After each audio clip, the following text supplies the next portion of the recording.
What's up, everybody? Blessed be. My name is Mannun, and you are watching Witch in the Working, where we will be discussing all things witchy in and around, throughout and about, above, below, and beyond. Kindly explore my other channels as well, such as Facebook and Patreon, all which will be found in the description below. Access the complete transcript for this video and many others by downloading them from my Patreon account, perfect for creating your own Witch in the Working Book of Shadows. Additionally, don't forget to check out my Shopify store linked in the description below for a variety of Witch in the Working merchandise such as shirts, mugs, stickers, bags, beanies, and what have you. Okay, so first of all, let's talk about this new setting. So I had to decided to move out of my old studio and get rid of that storage unit and now we're set up right in my apartment. So I just Pink let me have a corner of the apartment, and that's it behind me, and I was able to set up, and that's where I'll be broadcasting at least for the next few months until we can get settled into either a townhouse or a house. We're gonna end up renting again for another year or two. Probably not buy a house unless something crazy happens in the next couple of months. Probably won't be buying a house, but you know, at least get out of this apartment. I just can't take this apartment. I mean, so anyway, runes, the ancient alphabetic symbols of Germanic languages and cultures, have captivated the imagination of many for centuries. Originally used as a writing system, these mysterious symbols have taken on mystical and magical properties over time. In the past, they were used as a writing system. Nowadays, modern-day occultists use them for divination and marking of tools, and especially in spell work. In this video, we'll have a chill chat about the runes, where they come from, what they mean, and how they're used in modern spiritual shenanigans of today. So snag your favorite beverage, find a cozy spot, and let's kick back and explore the world of runes together. Roll the intro.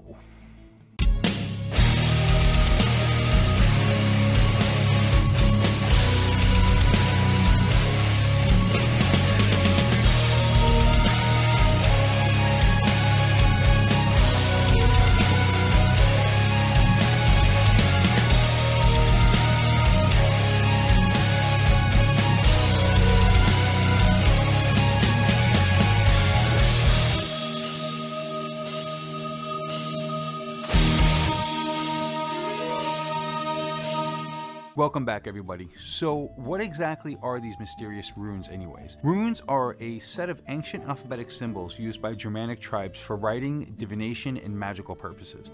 They're associated with various Germanic languages and cultures such as the Norse, Anglo-Saxons, and the Goths. The word rune comes from the Old Norse term rune, meaning secret or mystery. There are three main runic alphabets: the Elder Futhark, which is the oldest known runic alphabet, consisting of 24 characters. It was used by various Germanic tribes from the 2nd to the 8th century CE. The Younger Futhark, which is a simplified version of the Elder Futhark, containing only 16 characters. It was predominantly used by the Norse from the 8th to the 12th century CE.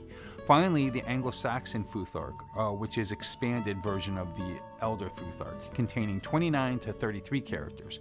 It was used by the Anglo-Saxons in England from the 5th to the 11th centuries CE. Runes were originally used as a writing system for inscription on various materials such as wood, stone, and metal. They served various purposes, including memorial stones, amulets, and everyday objects. Due to their angular nature, runes were particularly suitable for carving on hard surfaces. The direction of runic writing could be left to right, or right to left, or even what's called bostrafidon, which is alternating directions. In addition to their use as a writing system, runes have been associated with magic, divination, and spiritual practices since ancient times. Today, they're often used in the occult, witchcraft, and paganism, and other mystical traditions for their symbolic meanings and the belief in their inherent power. In ancient societies, runes were believed to hold magical powers and were used in various ways to harness their energies. There was a multitude of ways that runes were used magically by ancient cultures who utilized them. For instance, runes were often carved or inscribed onto objects such as stones, bones, or pieces of wood to create amulets or talismans. I have a video on amulets and talismans. I'll link it here and down in the description below. These objects were believed to possess the power of the specific rune inscribed on them and were carried or placed in particular locations for protection, good luck, or other beneficial effects. Ancient practitioners might have inscribed runes on parchment, wood, or other surfaces, while reciting incantations or spells to invoke the power of the runes. The combination of runes and spoken words was believed to create a potential magical effect, helping the practitioner achieve their desired outcome. Runes were sometimes inscribed on weapons such as swords and spears to imbue them with magical power or to ensure victory in battle. Similarly, runes were also inscribed on everyday tools or objects to enhance their function or imbue them with protective properties. Sometimes they were used in healing rituals, with practitioners carving specific runes on healing stones or other objects to aid in the recovery process or restore balance to an individual's energy. Another use was for divination and gaining insight. Ancient people may have used runes as a means of divination, casting or drawing individual runes to acquire understanding into the future or to seek guidance in making decisions. The belief in the inherent wisdom and power of runes made them a valuable tool for seeking knowledge and understanding. It's even believed that runes were used for invoking deities or ancestral spirits. By inscribing runes on objects or using them in ceremonies, practitioners sought to forge a connection with these powerful entities and gain their favor or assistance. So let's expound a little more on the importance of runes, religiously wise, for ancient cultures who used them. In ancient cultures, runes held significant religious importance, and their use was often intertwined with spiritual practices and beliefs. Runes were often associated with specific deities in the Norse and other Germanic pantheons. For example, the god Odin was closely connected to runes, as he was believed to have discovered them after sacrificing himself on the world tree, the Yggdrasil. The association of runes with powerful deities further reinforced their significance in religious context. Runes were used to inscribe religious texts, prayers, or invocations on various materials such as stones, wood, or metals. Again, these inscriptions were often part of religious monuments, memorials, or sacred objects, serving as a means to communicate with the divine or seek protection and blessings from the gods. They also played a role in religious rituals and ceremonies, with practitioners inscribing specific runes or combination of runes to invoke the presence or favor of deities, ancestral spirits, or other supernatural beings. The use of runes in rituals could also involve chanting, singing, or reciting sacred texts written in runes to achieve a connection with the divine. These powerful symbols were sometimes incorporated into the myths and cosmology of ancient cultures, reflecting their importance in the worldview of these societies. Again, the Norse myth of Odin's discovery of the runes is a prime example, emphasizing the divine origin of these symbols and their deep connection to the spiritual realm. Ancient cultures used runes to inscribe votive offerings or dedications to deities or spirits. These inscriptions often included personal names, names of gods or goddesses, and requests for blessings, protection, or assistance.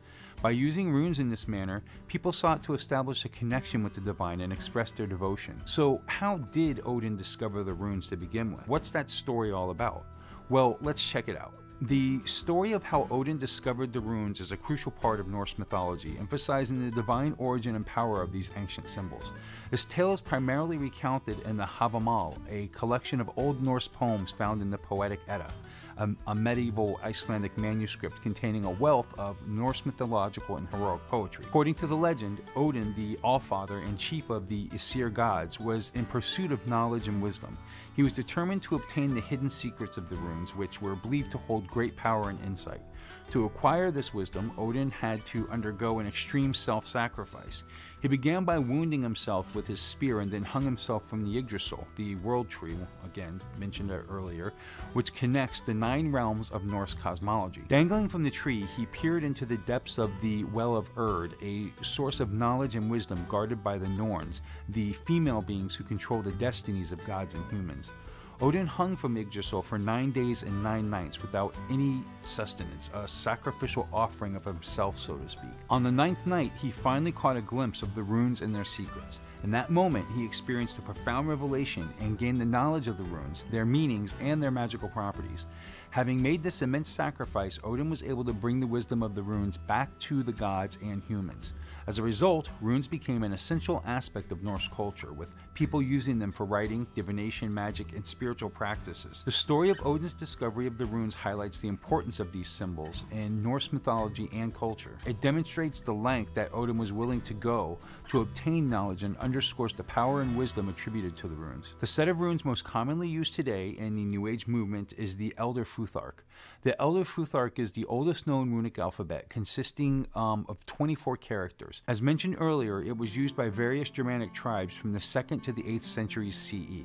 The Elder Futhark's popularity in the New Age movement can be attributed to several factors, including its age and authenticity. As the oldest runic alphabet, the Elder Futhark is often seen as more authentic or closer to the original source of runic wisdom. This makes it particularly appealing to those seeking to connect with ancient knowledge and traditions.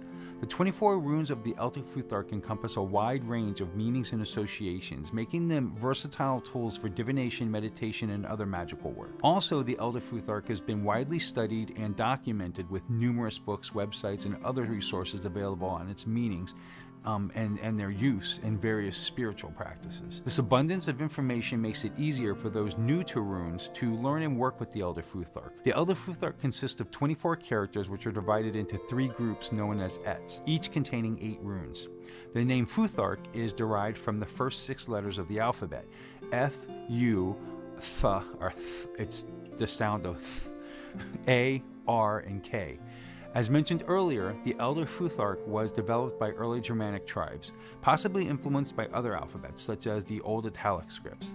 It was used for various inscriptions on materials like wood, stone, and metal across a broad geographical area, from Scandinavia to Eastern and Central Europe as well. As far as the group of Ets go, the first Et is called Freya's Et, the second is Hagel's Et, or Hagel's Et, and the third is Tyr's Et. Each Et is named after a Norse deity and is thought to have a specific theme or focus. Each rune in the Elder Futhark has a name, a phonetic value, and a symbolic meaning or association. For example, the very first rune, Fehu, is the letter F, is associated with wealth, cattle, and prosperity. The second rune, Aruz, the letter U, symbolizes strength, vitality, and primal energy. The Elder Futhark runes have been associated with magical and divinatory practices since ancient times. They were used for protection, casting spells, and invoking specific energies or qualities. In modern spiritual practices, the Elder Futhark runes are often used for divination, meditation, and as a focus for magical work. Runes have been used as a tool for divination for centuries, with practitioners seeking guidance, wisdom, and insights into the past, present, and future through these ancient symbols. There are several ways to perform divination with runes, each with its unique approach and focus. To mention a few, some of the more popular methods, we have the one rune draw. This is the simplest method of rune divination. Ask a question or focus on a specific situation, then draw one rune from the pouch. This single rune will provide a concise answer or insight into the matter at hand. The 3 rune spread, also known as the 3 Norns spread. This method involves drawing 3 runes one at a time and placing them in a horizontal line. The first rune represents the past or the origins of the situation. The second rune represents the present or the current circumstances. And the third rune represents the future or possible outcome. Rune casting. In this method, the runes are mixed in a pouch or container and then cast out onto a cloth or a flat surface. The runes that land face up are interpreted based on their positions and their proximity to one another. Some readers also consider the orientation of the runes and the overall pattern created by the cast. Runic cross spread. This spread is similar to the Celtic cross spread used in tarot. Draw 6 runes and place them in the shape of a cross. Each position in the spread represents a specific aspect or context for interpretation, such as the present situation, challenges, past influences, future influences, advice, and the overall outcome. The 5 rune spread.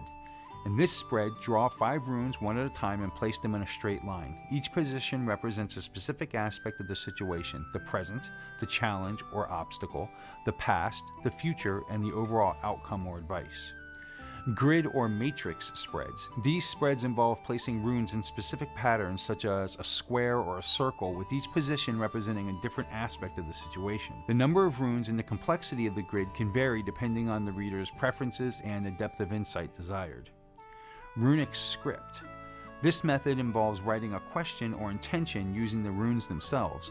The runes are then interpreted based on their connections and relationships to one another within the script, revealing hidden patterns and insights into the situation. Regardless of the method chosen, the key to effective rune divination is developing a deep understanding of the meaning and symbolism of each rune, really connecting with them. practicing with different techniques and trusting your intuition as you interpret the runes and apply their wisdom to your life. Interpreting rune readings involves understanding the symbolism and meaning of each rune, analyzing their positions and relationships within the spread, and using intuition to discern the messages they convey. Familiarize yourself with the runes and learn the meanings, symbolism, and associations of each rune in the runic alphabet you're using, such as the Elder Futhark, for instance. This knowledge will provide a foundation for interpreting the runes during a reading. Select a divination method that suits your purpose, such as, again, a single rune draw or a 3-rune spread, or, a casting. The chosen method will determine the context in which you interpret the runes. Before starting the reading, take a moment to focus your thoughts and energy on the question or situation you seek guidance for. This will help you connect with the runes and tune into their messages more effectively. Go ahead and draw or cast your runes. Follow the procedure for your chosen method, drawing or casting the runes onto a cloth or a surface of your choice. Take note of which runes appear, their positions, and their orientations, upright or reversed, for instance. Consider the positions of the runes within the spread and their relationships to one another. For example, in a 3-rune spread, the first rune represents the past, the second rune the present, and the third rune the future. Analyze the meaning of each rune within its specific context. Allow your intuition to guide you as you interpret the runes. Pay attention to any feelings, thoughts, or insights that arise during the reading.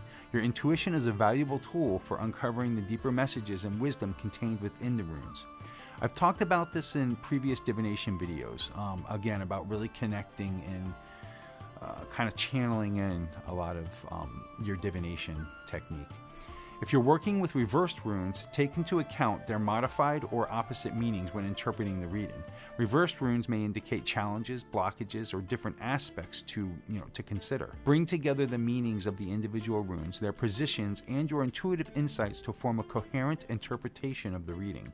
Reflect on how the messages relate to your question or situation, and consider what guidance or advice the runes offer. Most importantly, keep a journal of your rune readings, noting the date, question, runes drawn, and your interpretations. This will help you track your progress, observe patterns, and refine your skills over time. Remember that interpreting rune readings is both an art and a skill that develops with practice and experience.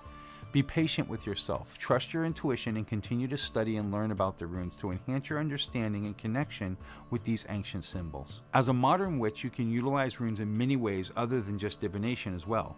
By incorporating runes into your rituals and spell work, you can enhance your practice by connecting you to the ancient wisdom and symbolism of these powerful symbols. Some really cool ways to use runes in your magical workings include, for instance, making talismans and amulets, like I mentioned earlier.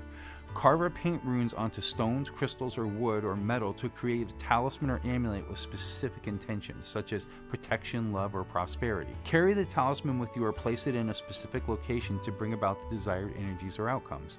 Carve runes into candles to infuse them with the corresponding energies and intentions. As the candle burns, it releases the power of the runes, manifesting your intentions and desires. Incorporate runes into your ritual tools, such as your wand, chalice, or altar cloth, to strengthen their connection to specific energies and purposes. Create sigils or bind runes by combining individual runes to form a new symbol that represents a specific intention or goal. I have a video about sigils, I'll link it here and in the description below so that you can learn a little bit more about bind runes. Draw or carve the sigil or bind rune onto paper, wood, or other materials and use it in your spell work or rituals to focus your intentions and manifest your desired outcomes. Meditate on specific runes during your rituals to connect with their energies and incorporate them into your magical workings. Visualize the rune's energy surrounding you or infusing your spell work with its unique qualities and power. Include runes in your spells by drawing or carving them onto spell ingredients such as herbs, crystals, or parchment to amplify their power and align your intentions with the energies of the runes. Use rune divination during your rituals to gain insights and guidance from the runes. This can help you make informed decisions, uncover hidden knowledge, or align your magical workings with the wisdom of the runes. Draw or visualize runes during energy work such as Reiki or chakra healing to channel their energies and enhance the healing process. Invoke the power of specific runes during your rituals by chanting their names, tracing their shapes in the air, or using their corresponding gulder, which is runic chants, to call upon their energies and blessings. Use runes to create sacred space by drawing or placing them around your ritual area or altar. I actually got a gift once from a covener where he gave me 24 like stones, like the smooth stones that you can get, and he had the runes carved in every stone, and I would literally place them all the way around my circle to kind of like make a circle, like, you know, they would, you know, outline the outside of the circle. This can help to protect and empower your magical workings by infusing the space with the energies and wisdom of the runes. Incorporating runes into your rituals and spell work allows you to tap into their ancient power and wisdom, enhancing your magical practice and deepening your connection to these magical symbols. So now that you know all about the runes and how to use them, let's go over their brief meaning. Here's a brief overview of each rune in the Elder Futhark, including its name, phonetic value, and a short description of its meaning. I'm going to do my best to pronounce these, so if I'm not pronouncing one right and you know better, you know, don't be afraid to let me know in the comments below. So we start off with Fehu, the letter F. Represents wealth, prosperity, and material possessions. It also signifies abundance, success, and good fortune. Aruz, the letter U, symbolizes strength, vitality, and endurance. It represents raw power, courage, and the primal forces of nature. Thorisaz, the sound of TH, like the. Associated with Thor, the Norse god of thunder and the destructive forces of chaos. It symbolizes protection, defense, and confrontation. Ansuz, the letter A, represents communication, wisdom, and the spoken word. It is associated with Odin, the chief Norse god, and signifies divine inspiration and spiritual guidance. Rado, the letter R, symbolizes travel, both physical and spiritual, as well as movement and progress. It represents the journey through life and the path to personal growth. Kanaz, K, represents knowledge, learning, and enlightenment. It is associated with the transformative power of fire and the light that dispels darkness. Gebo, G, symbolizes gifts, generosity, and exchange of energies. It represents balance, partnerships, and the union of opposites. Wunjo, W, associated with joy, happiness, and emotional well-being. It symbolizes harmony, contentment, and the realization of one's desires. Hagalaz, the letter H, represents disruption, change, and the forces of nature. It signifies transformation, trials, and the process of purification through challenge. Nathiz, the letter N, symbolizes need, necessity, and the overcoming of obstacles. It represents determination, endurance, and the power to shape one's destiny. Isa, I, represents stillness, stability, and the calm of presence of ice. It signifies patience, reflection, and the power of focused intention. Jera, the letter J, symbolizes the cycle of the year, harvest, and fruition. It represents the rewards of hard work, success, and the natural order of things. Awaz represents the yew tree, strength, and resilience. It signifies the eternal cycle of life, death, and rebirth, as well as transformation and spiritual growth. Perthro, the letter P, a mysterious rune associated with fate, destiny, and the unknown. It represents secrets, hidden knowledge, and the mysteries of life. Algiz, the letter Z, symbolizes protection, shielding, and spiritual connection. It represents the power to ward off negative energies and maintain one's boundaries. Sowilo, the letter S, represents the sun, victory, and personal success. It symbolizes the light that dispels darkness, guidance, and the pursuit of one's goals. Tiwaz, the letter T, associated with Tyr, the Norse god of justice and victory. It symbolizes courage, honor, and the principles of fairness and truth. Berkano, the letter B, represents the birch tree, fertility, and the nurturing aspects of the earth. It signifies growth, birth, and the power of the feminine. Ewaz, the letter E, symbolizes partnership, cooperation, and the bond between horse and rider. It represents loyalty, trust, and the power of teamwork. Manaz, the letter M, represents humanity, the self, and the individual within society. It signifies a self-awareness, intelligence, and the interconnectedness of all things. Laguz, the letter L, symbolizes water, the flow of emotions, and intuition. It represents the subconscious mind, dreams, and the power of the feminine. Ingwaz, the sound ng, like ing, like bring ing, or like bringing, you know, how they have ng at the end of a word. Associated with Ing, the Norse god of fertility and agriculture, it symbolizes growth, abundance, and creative process. Ingwaz represents the culmination of efforts and the realization of potential. Dagaz, the letter D, represents the dawning of a new day, transformation, and enlightenment. It symbolizes clarity, breakthroughs, and the power of change. Othala, The letter O symbolizes inheritance, ancestral property, and the connection to one's roots. It represents the values, traditions, and wisdom passed down through generations. These brief descriptions provide a basic understanding of the individual runes in the Elder Futhark. Keep in mind that each rune carries a rich history and multiple layers of meaning, which can be further explored through study and meditation. Building a personal relationship with the runes and working with them in your spiritual practice will deepen your understanding of their nuances and the wisdom they offer. Okay, Mannun, thanks for all this info. I'm super excited to get my own set of runes. How do I get some? There are several ways to obtain your own set of runes, including purchasing, making, or commissioning them. Each method has its unique benefits, and your choice will depend on your personal preferences and resources. You can buy a ready-made set of runes online or from a metaphysical or New Age shop. These sets are often made from a variety of materials such as wood, stone, crystal, or metal. When choosing a set, consider the quality, material, and the craftsmanship, as well as your connection to the runes. You may want to hold this set or see it in person to ensure it resonates with you. How about creating your own set of runes? This can be a deeply personal and rewarding process. This allows you to infuse your runes with your energy and intentions, making them uniquely yours. To make your own set, choose a material such again as wood, stone, or clay, and carve, paint, wood burn, or etch the rune symbols onto the individual pieces. When selecting materials, consider their symbolic meaning as well as their practical and aesthetic qualities. One of the coolest set of runes I've ever seen was by a very close friend of mine who wood burned his own set. He'd found an oak branch where he cut the rune discs from the branch, giving himself 24 small oval wood chips about an 1/8 inch thick figure. From there, he grabbed a magnifying glass. This is the cool part. And he burned each rune to his 24-piece set utilizing the sun itself. Now, that was cool. You can also commission a set. If you prefer a custom-made set of runes, you can commission an artisan or craftsman to create a set tailored to your specifications. This can be done through online platforms such as Etsy or other custom craft websites, or by connecting with local artists in your area. When commissioning a set, discuss your preferences for materials, design, and any specific details you'd like to be incorporated.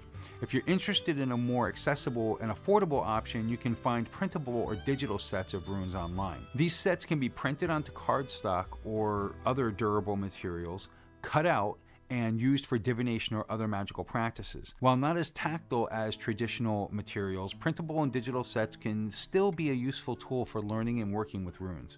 Regardless of the method you choose to obtain your runes, it's essential to cleanse and consecrate them before use. This can be done through smudging with sage or other cleansing herbs, bathing them in moonlight or sunlight, or using sounds such as a singing bowl or chanting. Consecrate your runes by setting your intentions and asking for guidance from your spiritual allies, the runes themselves, or the higher powers you work with in your practice. As you work with your runes, remember to treat them with respect and reverence, and take the time to develop a deep connection with these ancient symbols and their wisdom. Well, that's going to wrap up this episode of Witching and Working. Do you own a set of runes? Do you use runes for divination or anywhere else in your magical and or religious practices? Let us all know down in the comments below. If you like this video, please give me a thumbs up, and please subscribe if you haven't already. And don't forget to ring that little bell to be reminded of wonderful and future exciting episodes to come. I love you guys and gals. Blessed be.